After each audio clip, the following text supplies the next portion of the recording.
Cineboys podcast, part of the Cork Bats podcast network.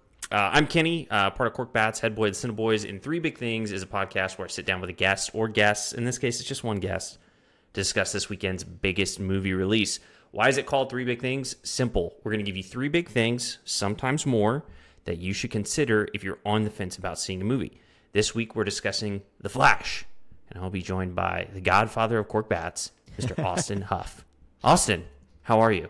Kenny, thank you so much for having me. I'm excited because this gave me an excuse. Doing this podcast with you this week gave me an excuse to get out to the theater.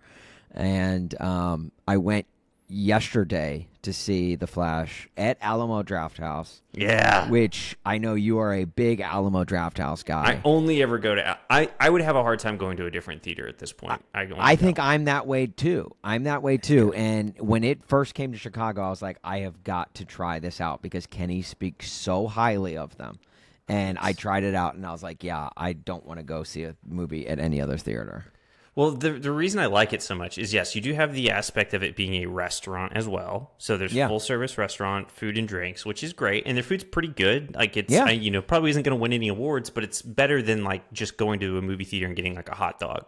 Right. So it's higher quality. But the big thing is that you can tell that the way that they give you, like, they show a movie is that they really care about movies. And that's the thing I love. It's a movie theater made by people who love movies. And, like, even just, like, getting to the theater ahead of time, and for The Flash, they're showing, like, cartoon clips of, like, the old Flash TV show. They're giving you insight into the character of Barry Allen. And, like, they just truly, like, go above and beyond your movie experience. And I don't know. I love it. And the fact that they play old movies, too. Like, they'll have...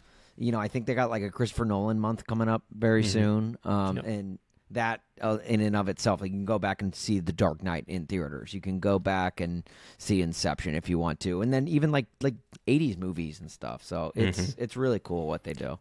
They tend to do like theme months, and I guess and it usually centers around movies that are coming out. And so they're going to be showing a lot of Christopher Nolan movies soon.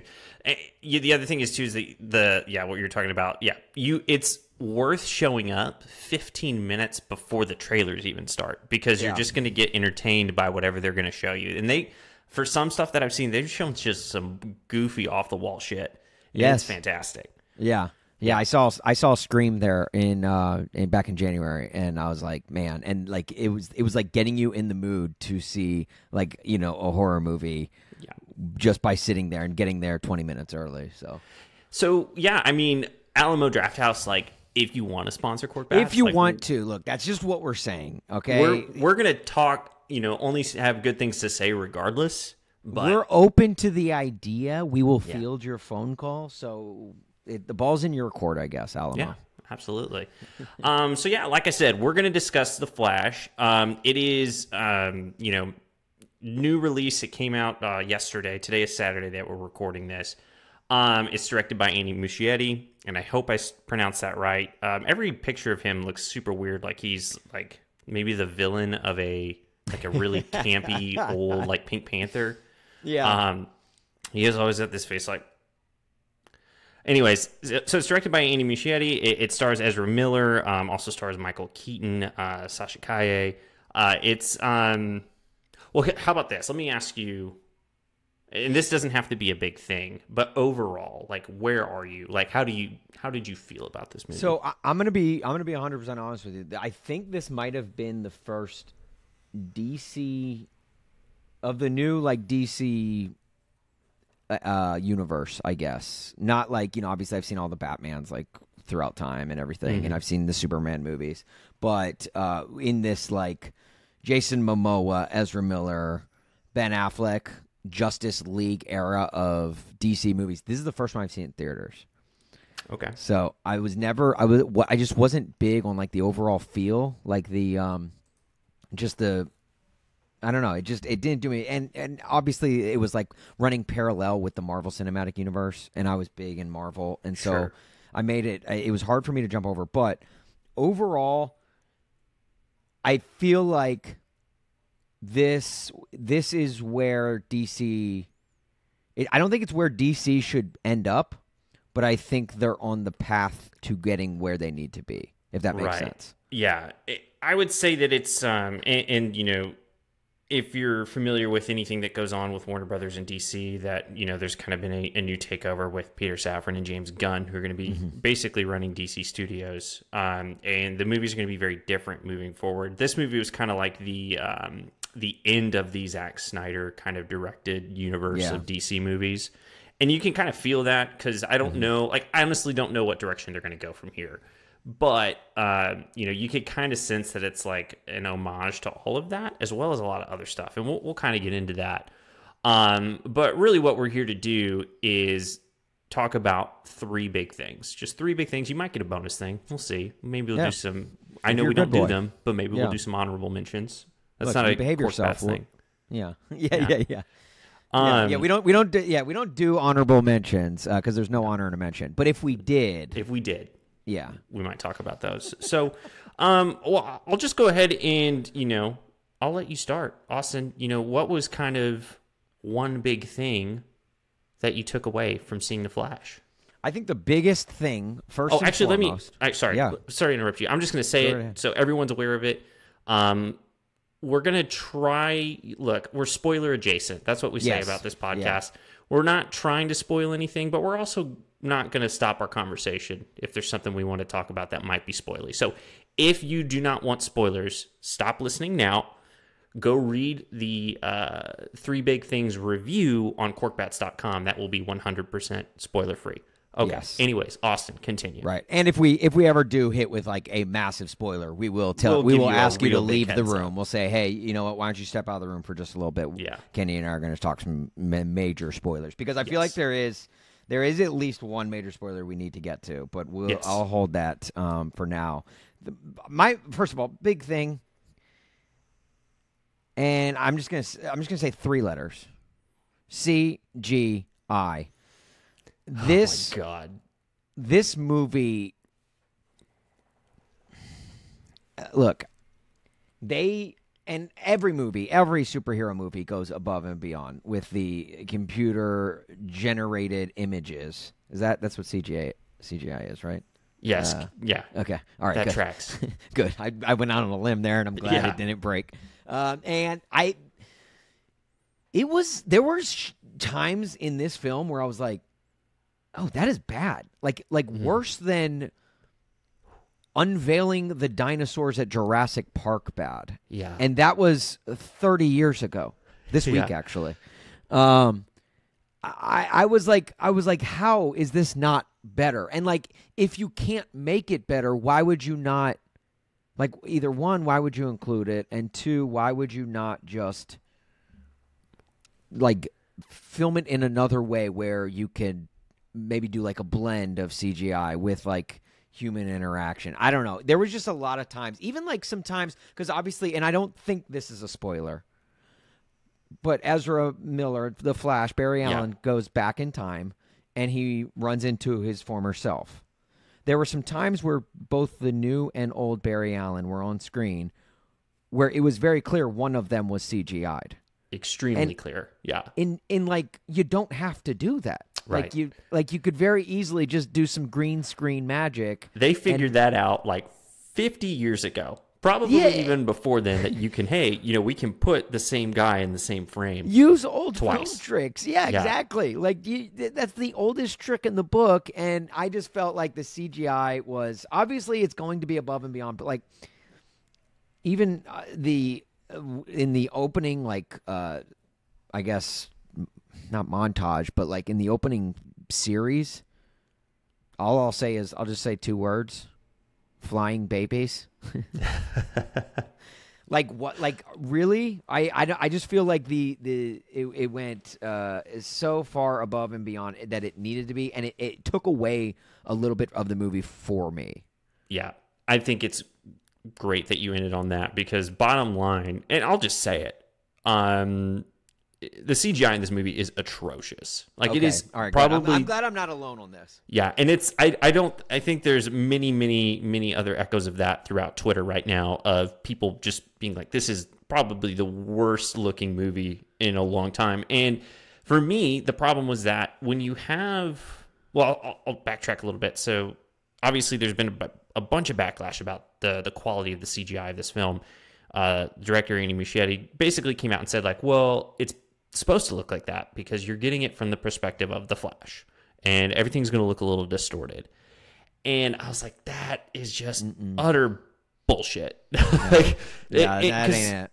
It is so clearly bad. And you'd mentioned, like, yeah, there's scenes where they put both Ezra Millers on the same screen, and you can clearly tell that one is CGI and the other is not. And for me, the problem when the CGI is this bad, or it's even if it's supposed to look like this, it takes you so completely out of the movie. Yeah, like it does. The first scene where this isn't, I mean, it's kind of spoilerish, but yeah, he goes back in time. There's like a whole, CGI element to him, like running really fast, going back in time, and you see different iterations of different characters. And it so clearly looks like a cutscene from like an Xbox 360 game. And that's not hyperbole. Like that's exactly what it looked like. Right. Like if you played that on a video game 15 to 20 years ago, you're gonna be like, oh man, that graphics are really good these days. Yeah, right. But seeing it in a motion picture backed by Warner Brothers, a big budget superhero movie, it's like, oh man, that looks really bad. And that's all you're going to think about for those scenes. It's just like, oh, that is clearly not real. And it's just going to take you out of it. It reminded me of like The Matrix Reloaded, whenever they were just like, let's just pump in so much CGI. And that was 20 years ago. Yeah, right. And it's like, okay, looking back, okay, I get why the CGI in Matrix Reloaded was bad. There's no excuse now. We have seen better CGI. We have and look, I get it. Warner Brothers doesn't necessarily have that Disney money to pump into it like Marvel does. But they've got Warner Brothers money.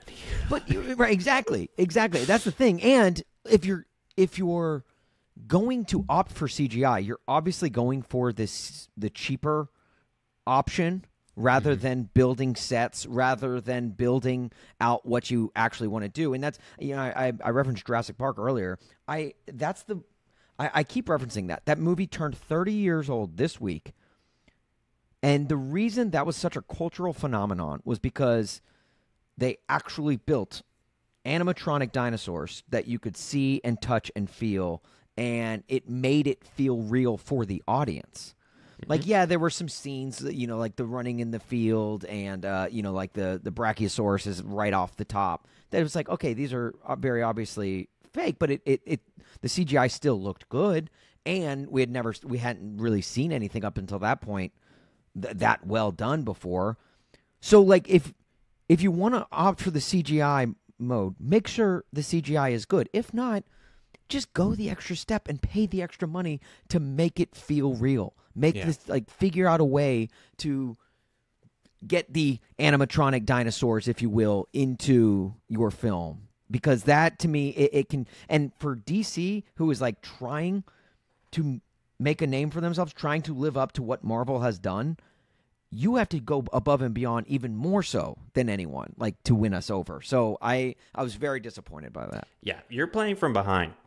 This is not a time to slack off. And, the other thing is, too, I've seen on Twitter the past couple of days of people showing clips, not from MCU movies, but from previous, Warner Brothers DC movies of the past, 10 years, and the CGI in those. And some of it's amazing. Somebody showed a clip from, Justice League, and it's that's a CGI character, but it looks real. Right. I'll give it that. Or this is, this doesn't look real. This looks really bad. Yeah. So yeah, that I think CGI is the best thing to start off with, because it's just to me that's what this movie is going to be remembered for. Unfortunately, you'll notice it early and often, and it won't stop until the end credits roll. Right. Well, cool. And even during the end credits, you will see some more CGI. Yeah, it doesn't let up. So yeah, I mean, with that, I'll kind of move on to the next big thing. The thing I kind of wanted to bring up is this movie. This was not the movie we were promised. That's my second big thing. This is a movie that ever since the casting was announced, You know, and you hear stories about people getting early screenings of it and just being like, this might rival The Dark Knight as one of the best superhero movies of all time. You hear the story of Tom Cruise apparently saw the movie early and like called like the director, he called like some of the cast and was like praising them and being like, this movie is one of the best movies I've ever seen. I don't know if that's true. I do know those phone calls. He's just trying to get them over to Scientology. That's all. Yeah, probably. But this movie, it's not. I definitely won't say it's bad. You know, there's obviously the CGI is atrocious. We've talked about that, but I wouldn't say the movie's bad by any means. There's some pretty fun parts to it, some pretty exciting parts, some pretty funny parts too. Mm-hmm. But overall, this is a very meh, kind of middle of the road superhero movie. It's yeah.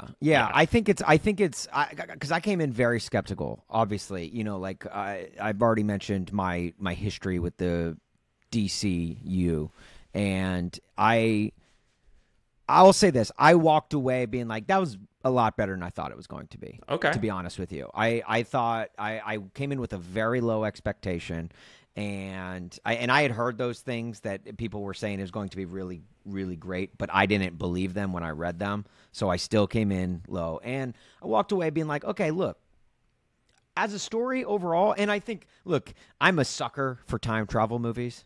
I am a sucker for them, and it's a very easy Hollywood trope, but I am all for it, and I love the ideology of like the butterfly effect. If you go back and you interact with something, and you know they're always like, well, I'm just going to go back and I'm not going to interact with anyone, and then they obviously always end up putting themselves in a bind. Yeah. But like it never works. The spaghetti analogy, I feel like they found a new way to talk about time travel. Yeah. And I thought that was really interesting, and just the way that they blended time travel with the multiverse aspect, which I think the first real big multiverse theory that I remember was from the Spider-Man Far From Home, Homecoming, something with home. One of the ones with home. They all have home in them technically. So. Yeah, I know. Yeah. I was just covering all my bases. Yeah. And so I like that they brought that here, because there are so many famous DCU characters and actors that have portrayed them, and I feel like that was just a cool way to kind of tie in the story. So overall, yeah, I mean, I think it was a good film. And is it rivaling The Dark Knight? Not even close. No, it's no. This is T-ball compared to the major leagues that Dark Knight is, but it's still baseball. You know, like it's still entertaining to watch. So. Yeah, I would say, just to kind of reiterate too, like, you know, again, I didn't think the movie was bad. There's really some fun stuff in there. But yeah, just if you would have, like, basically everything I was hearing about 6 to 8 months ago, and the Tom Cruise story as well, is like, this movie might be the greatest thing to ever happen to DC, like, as far as movies go. I think they're on the right track. I think they're on the right track. Like, this was the first step down the path that they need to head down. Yeah. But they still have a long ways to go to get to where I think that they are, like, we can officially claim the DCU is back. Right. I think from my understanding of how this is going to shape out, this was kind of like the end of DC movies as we've kind of seen them over the past 10 years. And now we're going to go into, you know, what kind of James Gunn has planned for this. I mean, I love that hire. And I think he's going to be able to do great things with, in my opinion, I think DC has much better characters than Marvel. I think Superman, Batman, Flash, like, I love those superheroes way more than I love the Iron Mans, the Thors, and the Hulks. I would say this. I don't think I necessarily agree with that. I think overall, and I kind of had this conversation with somebody a few years back, is that I think DC has the best superhero. But overall, like, Marvel kind of has, like, you know, the more interesting, you know, I would say kind of roster of superheroes. But you can't beat Batman. Like, Batman, in my opinion, is the best superhero. See, and I could argue Superman is, but I agree with you. I love Batman. Batman is if not, it's definitely in my top two. And I think Superman is fantastic just because of, like, you know, the story there and how indestructible he is. Sure. It almost feels like cheating when you bring Superman onto the screen. Yeah. But I love that. I don't love the casting choices, and I'm not a huge Ezra Miller guy. He's a little awkward on screen. I don't know. Like his comedic chops, I feel like don't match who they need to play Barry Allen. Yeah, I would say this. I'll just say it. I'm over Ezra Miller's shtick. Like, I'm just kind of over it. Like, I felt that way going in, and I was like, oh man, he's not as there's points of like good humor that he brings, but overall, like, he's just like kind of like annoying. I don't know if that's even the right word. It's more just like, I'm like, okay, I'm kind of over like this whole thing. Now, granted, given everything in Ezra Miller going on outside in real life, like, you know, he's probably not going to be around, like probably not going to show up in a lot of movies moving forward. But, you know, just the, you know, hey, let's kind of plant our flag here. Let's go the Ezra Miller route. And I'm like, maybe that's not the right way to go. But yeah, I agree with you there. To me, and this might piss a lot of people off, but to me, he reminds me a lot of like Jim Parsons. Yes. Big Bang Theory. You know, like it's like I don't get it. It doesn't work for me. It works for a lot of people. You know, I guess fine if he's your cup of tea, but it's like I don't see what they see in him, I guess is what is my takeaway there. There seems to be too much liability in real life. Plus, it's like, you know, he's maybe not like the most compelling actor to play this role. So we'll see where they go with it. You know, I don't think you're going to see Ezra Miller as a Flash anymore. It's not fair to keep playing the comparison game to Marvel, but it's really all we have to work off of. And I think that's one area that goes underrated in the Marvel Cinematic Universe is how well they casted. Mm-hmm. Like Tony Stark, like that is Robert Downey. Like Robert Downey Jr. is Tony Stark, and that was like a perfect. And he's got that right sense of like cockiness with charm and wit. Ezra Miller, they just needed someone more. I didn't even buy him as like Barry Allen's, you know, like scientist, like character, basically. Like I didn't like, or researcher. I don't know. There was a lot there, like the coffee shop scene when he first starts, when he has to grab some food at the coffee shop, literally the opening scene. And right away I was like, this could be better. I don't know. Yeah. I'm being very critical of a movie that overall I enjoyed. But right. But I think that's like, I think that's kind of the vibe. That's my vibe, is that like, there's some things that I'm pretty critical on with this movie. But overall, like, I enjoyed it, you know, and, you know, I'll kind of talk about, I might get into like the things that I really enjoyed and why. But before we do that, we've got time for one other big thing. And as the guest, I'm going to let you take the third big thing. So what is your other big thing about this movie that you would want people to know? This is, you know what? Since we have been so critical, I'm going to kind of get you started rolling with, something that I really liked about this film. Okay. And that is cameos. Cameos. Yeah. The cameos in this movie were fantastic. There were a lot of them, both of characters we're familiar with and new characters. And overall, I was like, that's fun. I enjoy that when you have the big reveal and you're like, oh, yes, let's go. You know, you get the people in the theater cheering and you're like, all right. I love those reveals in movies. And they had some in this movie that I was like, I did not see coming. I did not expect. No. There's one in particular that's like, oh, wow. I'd even say two. There's a second one that we didn't even talk about. Okay, Kenny. Okay. Well, here's what I'll say, kind of just going off of that, because if I was going to get to another thing of mine, my other big thing was going to be not necessarily a cameo, but like Michael Keaton as Batman in this movie. So a lot of it's nostalgia. A lot of it is me just buying into the fan service that basically this movie just kind of provides.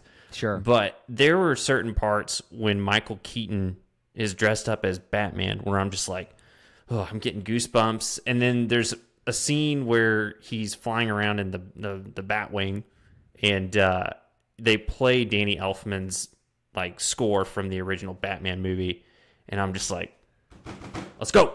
Like, it got me so hyped, and it was like the childhood me who was just like so excited to see Michael Keaton back as Batman for, just one last ride. Yeah.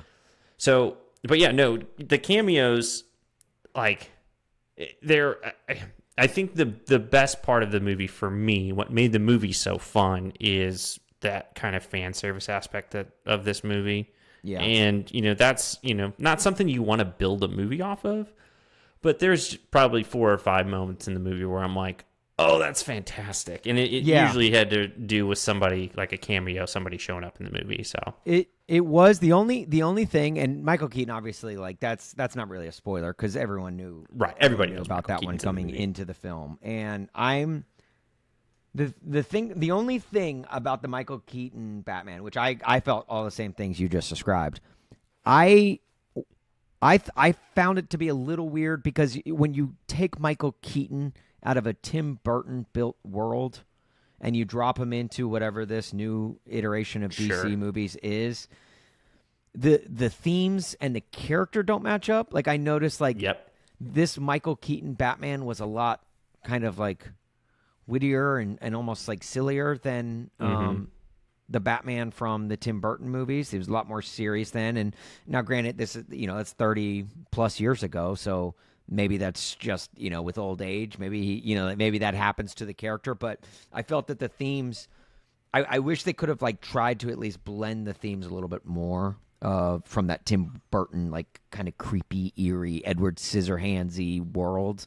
But overall, I felt the same way. I was like, man, Michael Keaton, dude, it just felt good. It felt like home.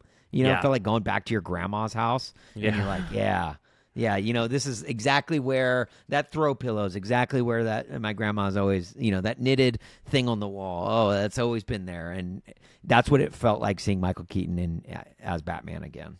Yeah, there were definitely moments, kind of going what you're saying about, there's a very big disconnect between that Batman iteration that we got 30 years ago to where, like, it's presented now. Like, just seeing him in the day, like, seeing Batman in a suit in the day, like Tim Burton's Batman, it doesn't fit. It was weird. Overall, you're right. It's cool. It's nostalgia. It's fun. It makes you feel good. And it gets you excited, at least for me, especially when they played the Danny Elfman score for like just a few seconds. I was like, yeah, that's what I wanted. That's honestly all I wanted out of this movie. Right. So, well, cool. Well, that's 3 big things for you. So again, like we were talking earlier, Cork Bats don't do honorable mentions. But no, we don't do honorable mentions. But if we did, we did though, is there anything else you would want to say about this movie? I probably and we talked about it. I don't know if this is a spoiler because it comes so early in the film. The flying baby scene. That was the microwave. It was too much. It's too much. It was like, it felt like the Indiana Jones go into a refrigerator and survive a nuclear blast to me. Yep. Like that, or in that same movie, the swinging, Shia LaBeouf swinging with monkeys. Mm-hmm. It felt like why did you have to have this in the movie? Too much. And even if you want to make it dramatic, like just having babies, almost like dying, is like enough to get our hearts racing. Yeah, just put them in a little bit of peril. You don't need to add it. Like where they fall out the window and they're just falling and they're free falling. And that goes back to our CGI discussion. It was terrible CGI. Yeah. Nothing about that I didn't feel invested in that scene at all. I was just, the whole time I'm watching, I'm like, are they really doing this? Like, you want to win us back? You want to get us to believe the DCU, and you start the film with this scene, with this absurdly ridiculous. Like, I almost felt like they were like mocking us almost. Yeah. They did not take us as like a legitimate audience. Like, they're like, oh yeah, here, how about this for wacky and kooky? It started off truly on the wrong foot. And then there's also, speaking of the flying babies, there's the baby in the microwave, which he uses to like whatever. So I saw on Twitter that somebody had like like recorded that clip backwards, where instead of him taking the baby out of the microwave, it's him putting the baby into the microwave. And so the quote was like, "Did David Lynch direct this movie?" So that gave me a good chuckle when I saw it. But yeah, no, I'm with you. That the whole flying baby opening scene, where it's clearly the worst CGI, and it's not believable, and it's just really campy. That's what it felt like to me. That whole opening scene, very campy. Well, yeah, I'll say this, and I'll go ahead, and I'm just going to preface it with, this is a spoiler. Like, this is biggest spoiler. The biggest spoiler. It not really like a story spoiler, but like a fun cameo surprise spoiler. Yeah. It doesn't happen till the very end of the movie. So if you don't want to hear it, just go ahead and stop listening. I'll give you about 3 seconds. 3. Yeah. 2. All right. 1. Okay. All right. Are all those idiots who haven't seen the movie yet out of the gone. Okay, Everybody they're who good. hasn't seen it. All right, let's go. At the end of the movie, George Clooney showing up as Bruce Wayne. When the car's pulling up, I'm like, oh, here comes Ben Affleck. And then when it took a while for him to get out of the car, I was like, oh, something's happening. Yeah, something's happening here. And I was thinking it was going to be Michael Keaton, because Michael Keaton died in the alternate universe, and I was thinking maybe in this new universe that he was, or this back to normal universe, that Michael Keaton had overtaken. So that's what I was expecting. Mm-hmm. And when freaking Clooney walks out, Danny Ocean himself in the flesh, I was like, oh, hell yeah. Because I was told, or I had heard that George Clooney wanted nothing to do with the revival of his Batman because it nearly killed his career. Yeah. If you remember, like he was like coming off like One Fine Day back then, like when he did his Batman, he was at the height of his TV success with ER, and he not quite the movie star he is today, but he was working his way up there. And then he does Batman, and it was a mockery. The bat suit had nipples, for crying out loud. Yeah, it was really bad. So for him to revive that, that took me by the most shock. I thought it was great. Like, I love that, he's notoriously been known for saying that, he wouldn't do that, or like he would never go back to playing Batman. And honestly, I don't think it's going to go anywhere. I don't think he's going to be, the DCU old Batman moving forward or anything like that. But it was just fun, like, to see, he's just like, whatever, let's just do it. And I love that. Yeah. When A-listers do that, when A-listers make cameos in movies, I love that, because it's just like, it's fun. So often they say no to those things. Yeah. And for him to have this self-awareness of like, you know what? Yeah, I'm going to own it. I'm going to own the fact that I was a Batman, one of many, and talking about the cameos, Adam West, making a cameo, like the Nick Cage cameo, the really poorly CGI'd Christopher Reeves. Yeah. And then Nick Cage. The Nick Cage, to me, I was like, oh, damn it, this is good. This is a good nod to us, the fans. That's fan service at its deepest, because if you don't understand that reference, like, you don't understand the Tim Burton Superman movie that was going to be made in the 90s that never actually got made. Yeah. There is a documentary about that, I believe, too. I forget is there? The name of it. I need to watch that. Something worth checking out. But yeah, the Nick Cage, and there's the best part for me, and this is like really deep, like, cut. Nick Cage's Superman is fighting a giant spider, which I don't know if you've ever heard Kevin Smith tell his story, that he was supposed to. He was hired on to do like treatments or like write a draft of this Tim Burton Superman movie, and he met with the producer John Peters, and basically John Peters is like, there just has to be a giant spider in the movie, and it doesn't make any sense because he knows nothing about Superman. And Kevin Smith is like, okay. So that was a whole nod to Kevin Smith's story about writing about the giant spider. Right. So. Because that's a whole scene in the multiverse moment of the film of him fighting, which I thought was fantastic. As soon as I saw Superman fighting a spider, I was like, that's going to be Nick Cage. He's going to turn around. It's going to be Nick Cage. It was so great. Well, yeah, that's the Flash. Like, look, if you are on the fence about seeing the Flash, here's what I'll say.